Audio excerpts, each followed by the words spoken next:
আসসালামু আলাইকুম, সবাই কেমন আছেন? আমি আলহামদুলিল্লাহ ভালো আছি। তো দীর্ঘদিন পর নিজের জন্য একটা লাল গররা কালেকশন করছি। একটা লাল গররা নর। একটা জিনিস শুনে অবাক হবেন, আপনারা গেস করতে পারেন নরটার এজ কত? নরটার এজ হচ্ছে 10 বছর রানিং চলতেছে। বিটিএফসি ক্লাবের 2014 সালের রিং আছে। একটা লাল গররা নর, মাথায় একটু ছিটা ফাটা থাকলেও কবুতরের যে শেপ কাটিং, মাশাআল্লাহ, কবুতরের চোখটা অনেক সুন্দর।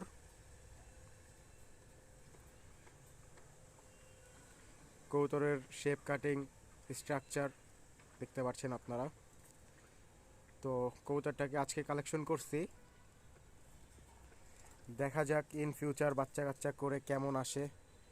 ইনশাআল্লাহ আপনাদের আপডেট দিব। আমি একটু নটটাকে হাত দিয়ে ধরে দেখাই। এই যে মাশাআল্লাহ, নটটা হাত দিয়ে ধরে বের করলাম। আপনাদের একটু চোখটা দেখাই, এটা হচ্ছে চোখ। মাশাআল্লাহ বলবেন সবাই। আরেক সাইডের চোখটা হচ্ছে এটা। এই যে বিটিএফসি ক্লাবের, যে আমি আপনাদের দেখা দেই,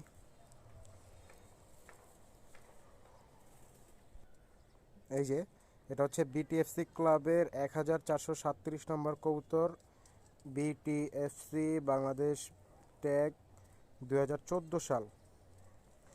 ক্লিয়ার করে দেখে নেন, 2014 সালের কবুতর এটা বিটিএফসি। তো যার কাছ থেকে আনলাম বলল যে ডিম জমে, বাকিটা দেখা যাক আল্লাহ দিলে কেমন আসে। এখন এটার সাথে যে কি মাদি পেয়ার করব এটাই দ্বিধাদ্বন্দ্বে পড়ে গেছি। লালগররা দিব নাকি লালগররা ব্লাড লাইনের সবজাগররা দিব, আপনারা একটু গেস করেন। অবশ্য আমার সবজাগররাটা ডাউন ফেস কবুতর, লাল গিয়ারের।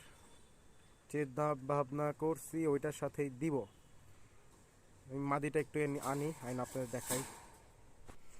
এটা হচ্ছে মাদিটা, দো চশমা, লাল গিয়ার ছিল, এখন গিয়ার পড়ে গেছে গা। মাদিটা নটটা দেখতে পাচ্ছেন, এই যে মাদি দেখাই একদম পাগলা খোরা।